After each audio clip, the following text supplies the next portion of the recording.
Ladies and gentlemen, you are now entering the Decent Christian Talk podcast. Enjoy.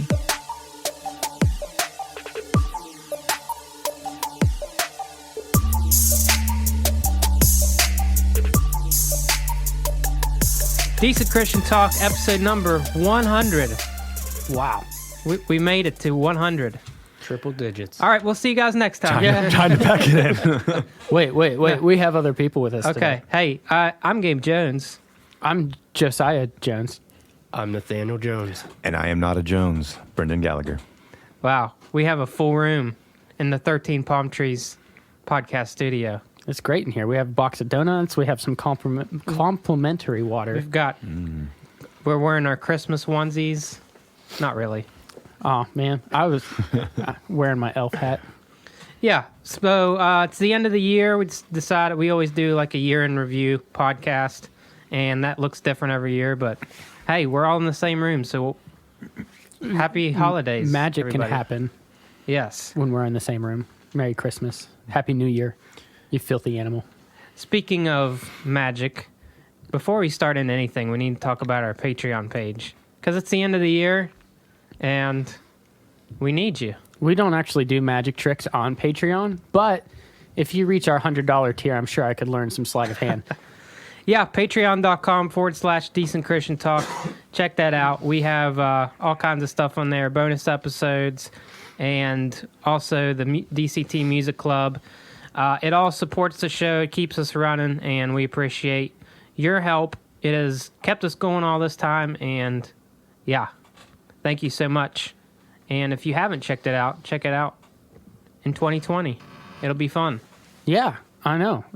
Here's to 100 more. Yeah, so 2019, it was a fun year. Some of us lost some hair. I think we all did. Yeah. I don't know if Brendan had any more. No, I shaved it in January. Yeah. It was Okay. January 20. Oh, okay, so it's official. Yeah. 2019 was Yeah. the year. So I still have it. I just shave it. I gave Oh, I thought you meant you had it in a bag, like you shaved it and put it in a bag. And Oh, no, then- I still have that too. Oh, okay. I gave everybody homework for this show. I told everybody to name their top 10 albums of the year. I have 10, So I believe everybody has 10. except for Nathaniel. How you doing? I came in by the skin of my teeth. Okay, I okay. got 10. That's good. So not everybody has ranked their albums. I did. Nathaniel did. Some others couldn't commit to that. We won't name names. Well, But- to be fair, it's difficult to count. Okay, so I just thought we would go around and talk about our first album, which would, for me, be number 10 of the year. Okay. All right, so number 10 for me was an album called Love Letter Kill Shot. It was by Disciple. Did anybody listen to this? It was great. It was they did like a Kickstarter, I believe, but this was not their first album on Tooth and Nail, but it was I don't know, it seemed like a new era for them, and there's a lot of cool songs in there. There's one with Andrew Schwab, and it's kind of, they've not really evolved that much over the year. They've kept the same sound, but it's the Disciple that everybody knows and loves. Yeah. Well, not everybody, but I've had a chance to listen to that a few times, and it's going to come up on my list a little bit later, so I'll Okay. get into it more then. all right. Brendan, what's Ooh, bottom of my list, of my best of my list. It's going to be, U2, The Eternal Remixes. okay? That just came out. Yeah, it literally just came out this week. And it, for anybody not familiar, it's 4 tracks from U2's catalog redone in a partnership with a guy from India. And it's some really interesting reimaginings of those songs. I'm not... all of them don't necessarily strike a chord with me, but overall, I really enjoyed the 4 tracks, and just it was kind of a cool reimagining of those songs. So yeah. I have not gotten to listen to that yet, but It's gonna mess with your sensibilities. Like when you hear something, you're gonna be like, well, "That's not how that's supposed to go." But okay. especially "Beautiful Day." So like this should be on their Zoo album. Yeah. That it definitely. If that era had been done in India, yeah, Does it have like a Bollywood type of feel to it? No, but it's got some sitar in it, and it's actually got some more like beats in it, dub kind of stuff. It's the only one that's actually been to India. You should probably listen and review. I will give that one a listen. All right, Nathaniel. All right, coming in, I did number mine. At number 10 is Half Alive, their album Now Not Yet. I just started listening to this album last week, kind of got a heads up about it from Gabe, and I've only been able to listen to it once, but I definitely like the vibe and the feel of it, so they made it in at my number 10 spot for this year. It's my number 9.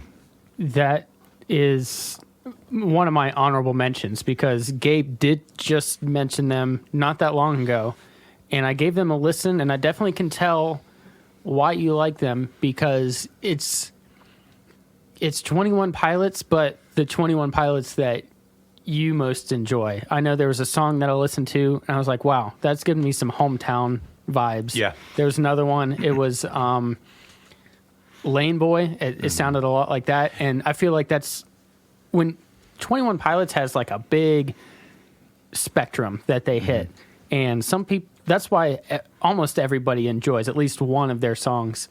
And I think if you're more towards Gabe's genre taste, then you're gonna like Half Alive more than if you're more towards my taste, where I like the more up tempo kind of 21 Pilots stuff. I know Gabe's jumping at the bit. Gabe, do you want to say who produced it?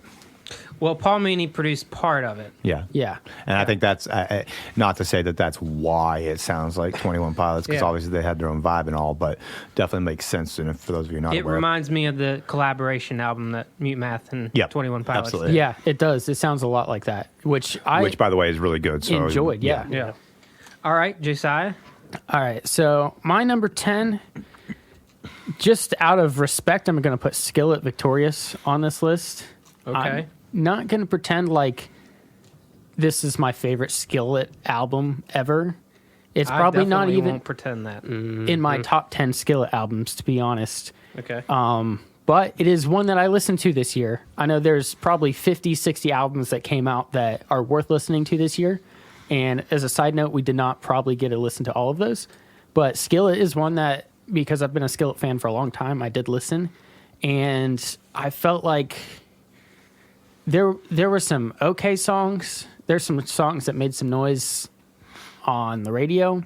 And, I mean, they have a song that's the theme of Monday Night Raw right now. But it's just not something that is going to be on my regular playlist. It was a listen to in 2019, probably not going to be heard from again in 2020. And then I'm just going to head straight into Love Letter Kill Shot, which is my number 9. You mentioned that. we don't get to discuss. It's fine. We don't get to discuss. I didn't Skillet. know. Would you like to? Go for it. I mean, I just wanted to say I only have 2 Skillet albums in my top 10 Skillet albums, so that's impressive that you have 10 in your list because I only know of 2 that I like. I'm just That's all. Okay, go ahead. okay. But Love Letter Kill Shot, I feel like I'm going to slide it in at number 9. Okay. Not because I didn't enjoy it, but because some of the albums lower on this list of mine are just because I have not gotten to know them yet. Sure. And I really liked some of the songs. You mentioned the one by Andrew Schwab. That's one that I listened to a lot.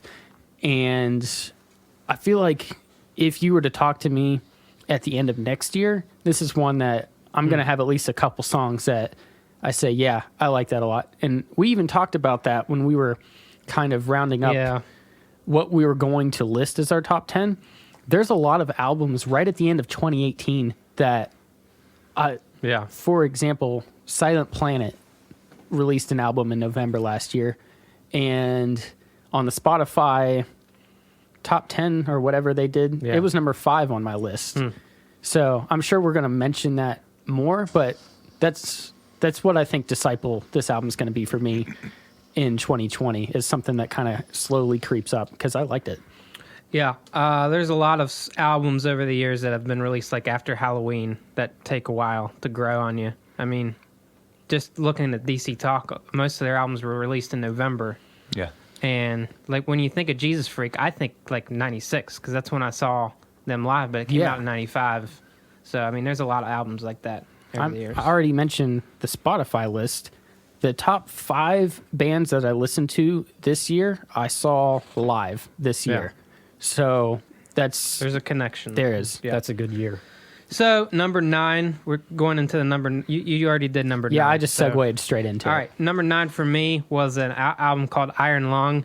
It's by a guy named Martin Smith. He was in Delirious a long time ago, and this album is more of his worshipful stuff, and it's definitely my worship album of the year. There's a lot of great songs on here. Some of them that come to mind, Iron Lung, which is kind of like it's not really even a worship song. It's more of a biography of his life, and it's kind of different for him, but it's really it has a lot of old like Coldplay vibes, and he does a lot of worship stuff. Everybody is broken. Give thanks for a broken heart are some of my favorites, but this is probably a good mix of what he did with Army of Bones. The song "Everybody Is Broken" I think was actually meant for Army of Bones because he uses that phrase in the song. But this is number 9 on my list. It's one that's actually kind of grown over the last couple weeks. I don't know. I've just kind of gone back to it. But yeah, number 9. Brendan. I already gave my number 9. It was That's right. Half Alive. So my number 9 is also Love Letter Kill Shot. Gabe mentioned earlier that this is the same consistent sound that we've been hearing from Disciple with this album, but I would say that consistent sound is very good. They're not higher on my list for this year just because some of the upper albums are new people that I've slid in that I've never listened to before. Disciple, very respectable, is staying on my list. It's someone that consistently over years puts out good albums, and they never... I don't know if I've ever heard an album where I'm like, wow, they declined on this one. So they came in at my number 9 spot. Yeah, a lot of bands like to evolve, and that's fine. There's like a good evolve, like Audio Adrenaline. Like if you hear the first album, it's terrible. I disagree, but is definitely It's- not as good no, as their it's- last album. It's really bad. I love that album. Okay. Okay, go. But like if you hear like I don't know, might be a bad, but like if you listen to the new Coldplay stuff, I'm not really into it. But that's just how they've evolved. Yeah. You're going to anger some people with that. That's whatever. And I'm okay with it because actually I couldn't get into it. I listened to it a couple of times, trying really hard, and there's a couple tracks I like, but overall, There's a couple tracks I can't listen to with my son in the room. So it wasn't even close to my top 20. Yeah. All right, so I already said my number 9, but You did. I have a number 8 if you want me to just yeet right into that. go right into Why, it. why does he get to start it all? I don't know. understand. Okay, go for it. What's No, your number 8? Hey, he's the It's middle. fine. He's a middle child. You Yeah, know, he you can gotta have give him- something. It's Beck Hyperspace. Oh, we did it.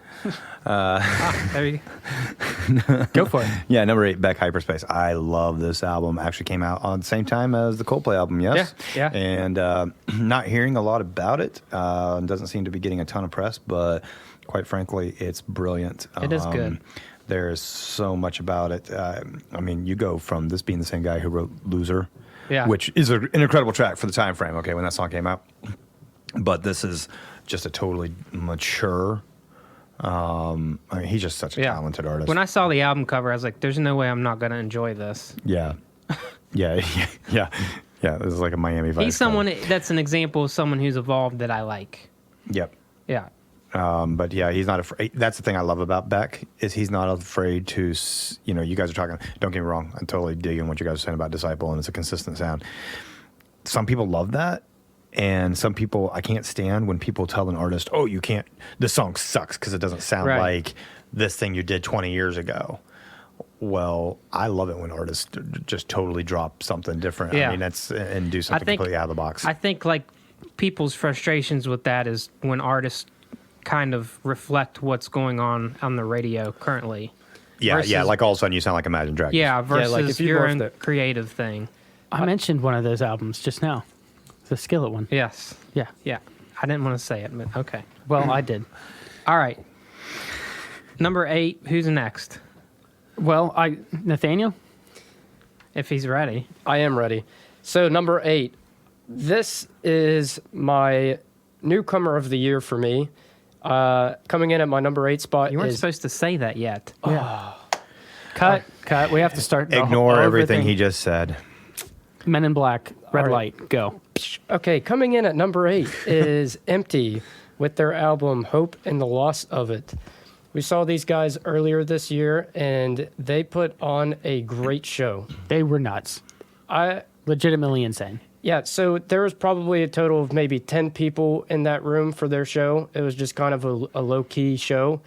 But their energy level was that of the Chariot. If you listen to heavy metal music, you'll know who the Chariot is. But from start to finish, it was just running around, swinging guitars around.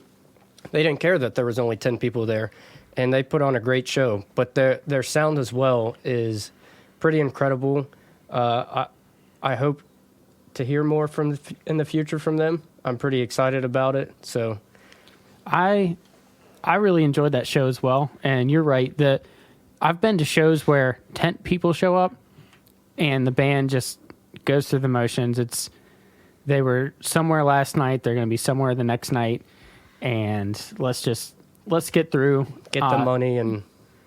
They brought it like the room had 200 people in it. And that's something that last year's model I've always respected about them, because I've watched you play literally in front of the sound man. Mm-hmm. I've watched you play in front of a room full of people, and it's the same show every time. Brendan is last year's model. Yeah. I did not know that. I'm just letting you know. But I didn't either.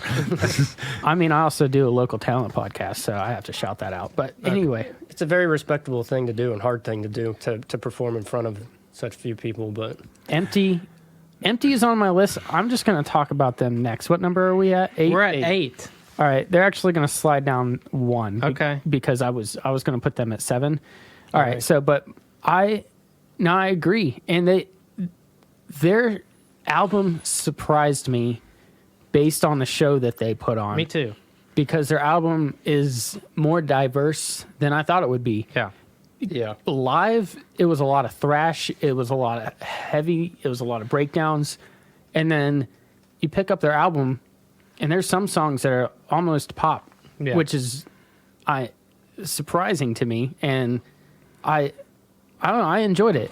But I definitely enjoyed more of the heavy stuff on the album. But they're not a one-trick pony, which evolving, most of those guys aren't even 20 yet. I don't know. That's awesome. They're young. They're pretty young. They're That's really awesome. young. I love to hear that. Mm-hmm. So I'm going to sidebar real quick on that, because I think it's kind of an important point you bring up. And that is that the difference between what you're saying about somebody who can play in front of no people and have that same energy, and play in front of 1,000 people and have that same energy, is this: you either love music or you don't. Yeah. And when you get on that stage, you're either passionate about what you're doing or you're not. And it doesn't matter how many people are in that room.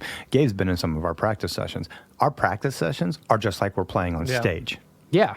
Because we're passionate about what we're doing, and we love the music. So I would guarantee you, these guys, when they're practicing, they're not just standing there. I guarantee you their practice sessions, probably not throwing the guitars around. I don't know, but if they're probably high energy. He jumped off a speaker and just wiped out hard. I think practice session over.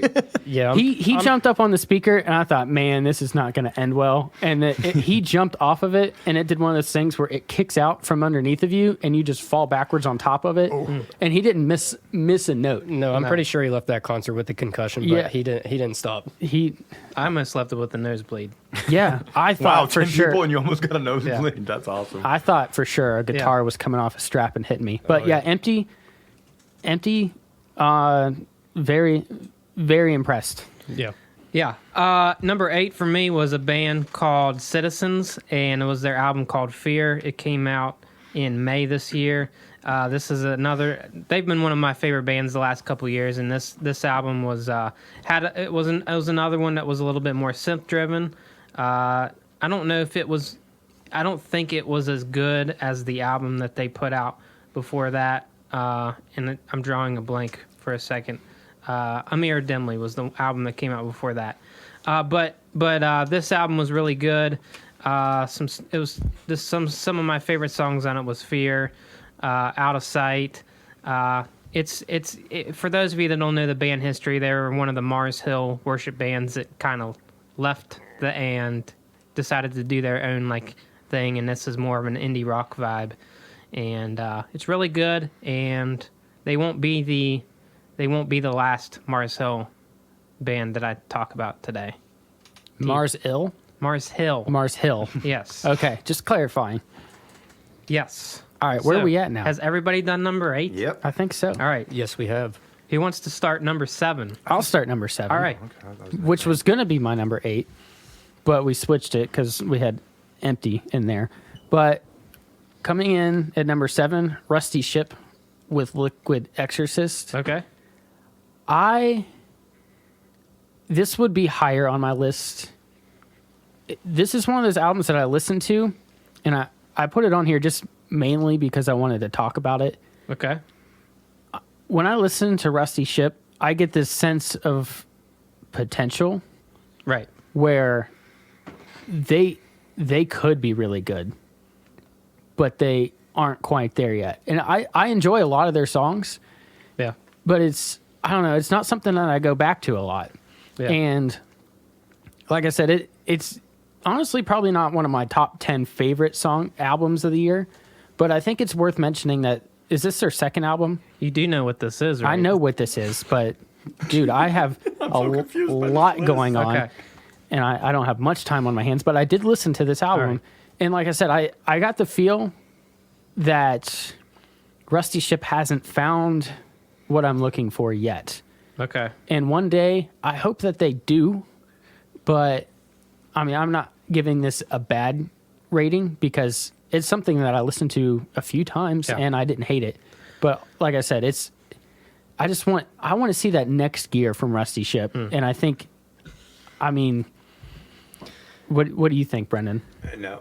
So There's a song called Show Me How to Live that Radio U's been playing that I Yeah. really dig, but I've not gotten to listen to the rest of it. So this is actually my number 7 as well. Oh, weird. Yeah, I know, right? But this is actually my first introduction to Rusty Ship, and I loved it. I think it's a very fun album, and the song that Gabe just mentioned, Show Me How to Live, is my favorite song on the album. But I think it's a very fun album.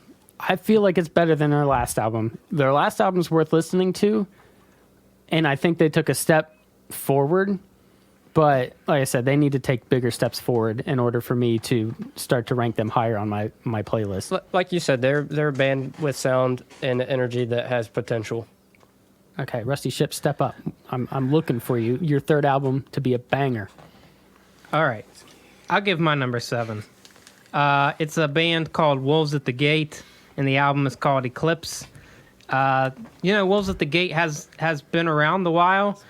They've not really toured that much. They've had some things happen in their life that has precluded them from that. Not bad things, just like having kids and all that. Precluded? Was that what I meant to say? Prohibited? Prohibited. We'll go with that. But anyway, Eclipse is another great chapter in their history, and A Voice in the Violence, The Cure, Evil Are the Kings. There's so many great songs on this. We had the band on the show this year for the second time, and The word you were looking for was preclude, which means prevent from happening or to make impossible. Precluded, not Okay. procluded. Gosh, I thought I said precluded. the more you know. Anyway, yeah. So number 7, Wolves at the Gate, Eclipse. I will turn it over to Brendan for number 7. I don't want to preclude you from answering any of these questions, but I need to move on. I am cheating with this one. Okay. I know what this is going to be. This is Toby Mac's remix album. Oh, okay. Saint, I'm not even sure how, Namel? No, It's Namel. Saint N. Yeah, Saint Namel, which is actually the remix album and it features a bunch of collaborations with other artists. It's Yeah. his Elements album. And the reason this is one of those albums, the Elements album released in October of 2018. Gabe will tell you, I was not a massive fan of this album until Gabe and I went and saw him live. Yeah. I was there. And Not that time. not that time. Ah, dang it. I was there the other time. And Yeah, like when I anyhow, was It was there the for same the sh- helicopter. it was the same show, pretty same, much. Yeah, there was a same type of helicopter. thing. anyhow, inside joke, leaving it. Okay, so the but seeing it live, there was actually a song. Remind me which song it was. That, Hello Future. Yeah, Hello Future, that they performed it live, and I'm like, is this a new song? I said to Gabe, Yeah. is this a new song? I don't know the song. And then went out to the car and put the CD in, and I was like, That's not the same song. it was that song. I realized Yeah. it was that song, and I'm like, oh my gosh, it had so much more just Yeah. like rock to it. I've had a chance to talk to the guitarist and to Toby. Well, I mean, we talked to Toddy Funk on the last episode, and we talked about that specific song Yeah. and why they chose to make it more. I asked for a remix album that just turns the guitars up. Yeah. So anyhow, that got me listening to that album. And my style and taste have changed a lot since I really was the massive Toby Mac fan, which I'm still a huge fan of Toby Mac as a human being and as an artist. But like, listening to it all the time. Right. My taste have changed. But I listen to that album on a regular basis. And so even though it came out late 2018, it's still in my top 2019. And since he released that remix album, I get to put it in there. Okay.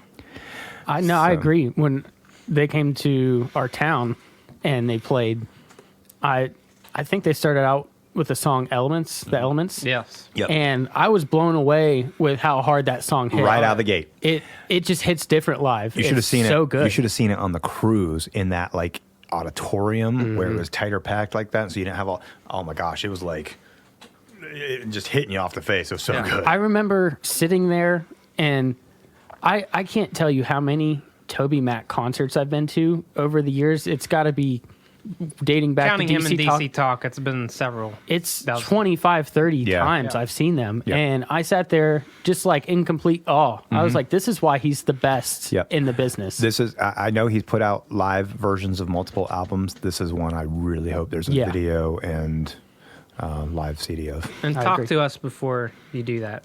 yeah. He's definitely always been one for me where I listen to the album and I might kind of like it, but as soon as I see him live, I'm like you just said, it's like that he's one of the best performers that I've seen live consistently. Yeah. Yeah.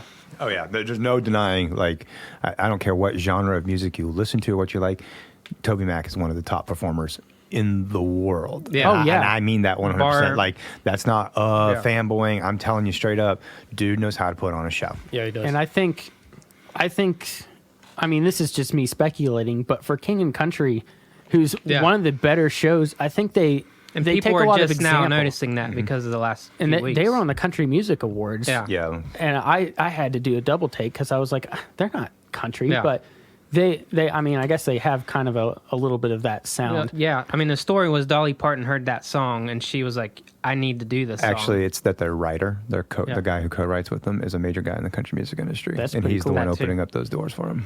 Well, I mean, they deserve it. And it's not something that, it's not a style of music that I enjoy, but it's a show that I will go see anytime that they're near because they are that good on the stage. And I don't know if a lot of people, I mean, not everyone can afford what Toby Mac does on stage, what For King and Country does on stage, but it's important because it will turn heads to people that don't even necessarily listen to music. You're right. Not everybody can afford that, but I can go back to the very beginning of Toby's solo career when I saw him on the first tour he did, and it was in a little room that the ceiling was only about 18 feet high. Yeah. And he brought that same energy in that room, going back to Oh, what we I talked mean, about. we just talked Yeah, about Empty. with Empty, Yep. yeah. It was probably an 8-foot ceiling, Yeah. and he hit his head on it. and I mean, I'm not even joking. and Yeah. it was just a standing room, only kind of floor, just an auditorium type deal.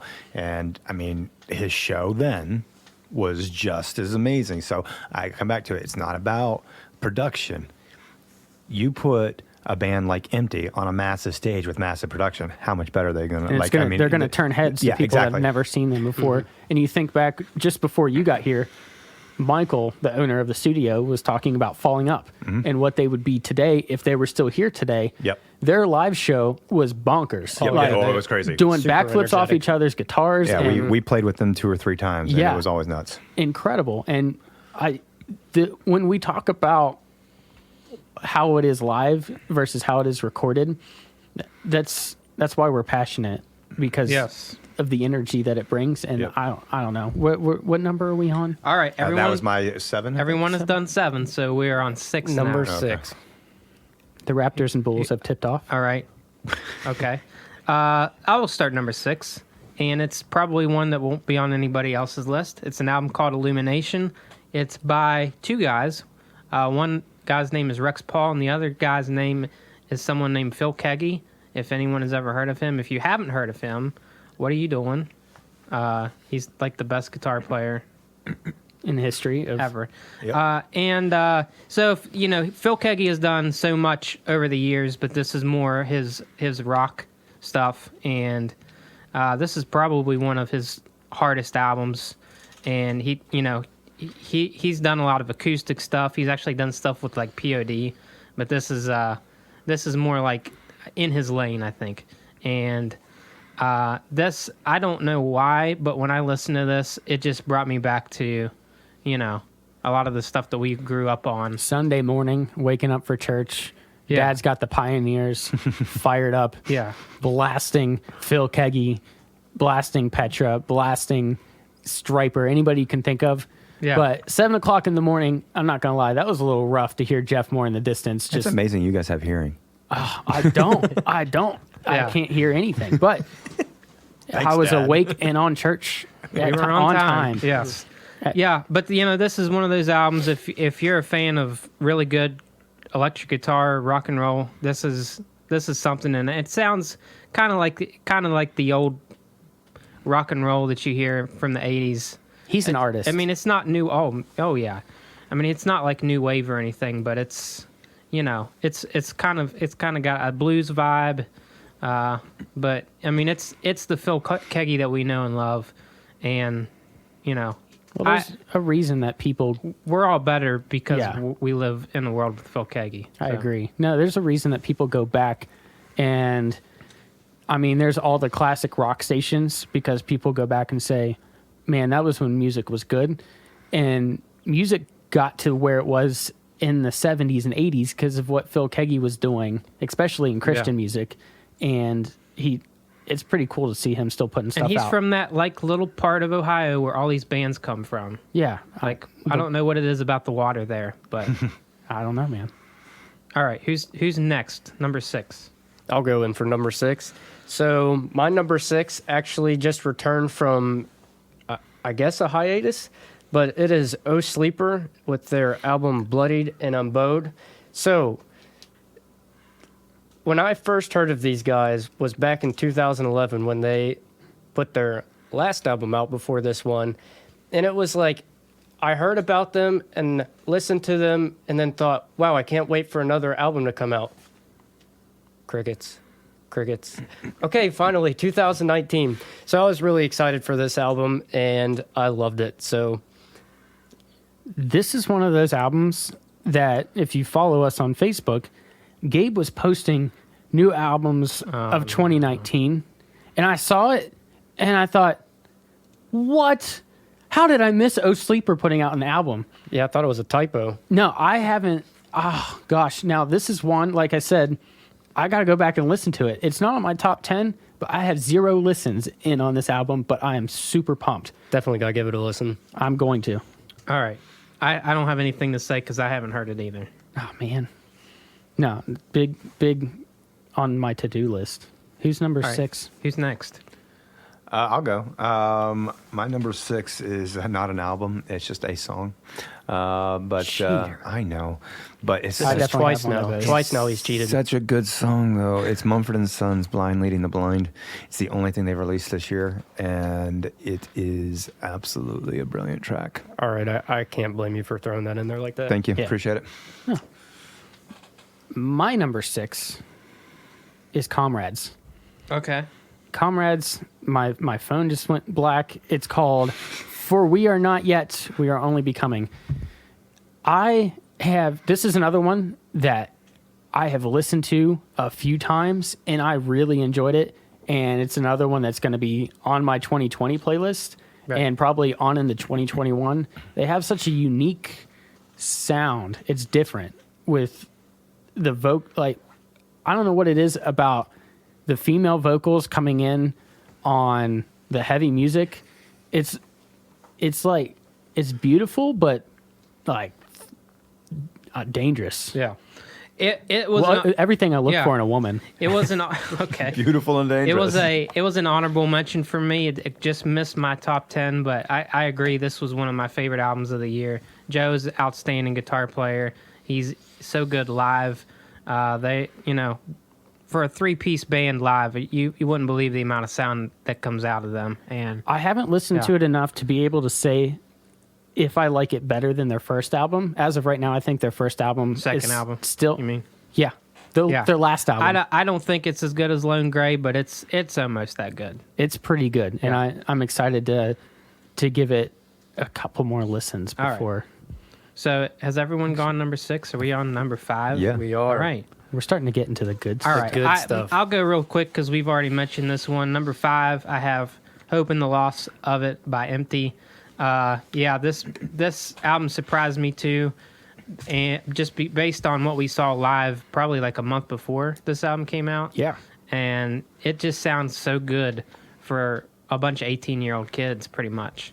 And there's songs that are like old Under Oath, and then there's a song that sounds like FM Static. Yeah. And it's crazy, and it's awesome that a band that young can be that diverse. That's a wide spectrum. But yeah, I'm interested to see where they go next. Hopefully they can stick together and not get into that cynical world that we see a lot of bands get after they've toured for a while. But yeah, that was my number 5. Who's next?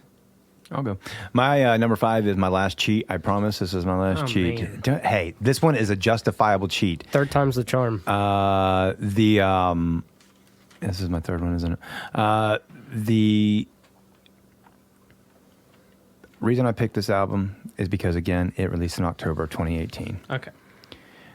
And it's Trench by 21 Pilots. However, the reason I'm able to justify this is because of the amazing remixes they did on, 4 of the tracks this year. And I would tell you, go listen to The Hype, because the remix that Tyler did for this is actually better than the original. And I love The Hype is my favorite track on Trench.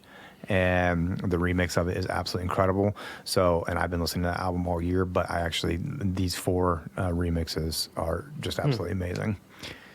And if you don't know, they were all recorded while they were on the road at different Tour stops. Yeah, tour stops, and he just found studios in each of those and went and re-recorded these in a day. That's pretty sweet. Yeah, and I'm telling you, check out The Hype. It's so cool.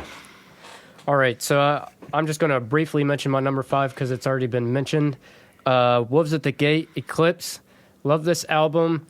They have been starting to consistently put out albums that I like. Their first couple I was kind of like hit or miss with, but this album straight through front to back was great. And my favorite song for this one was Face to Face, but definitely give that one a listen if you're into heavy metal. Okay. Now we're getting into it. Yeah. Wait, did you do number 5? I have yet to do number 5. Number 5 on my list is over here on the screen. And it is My Epic.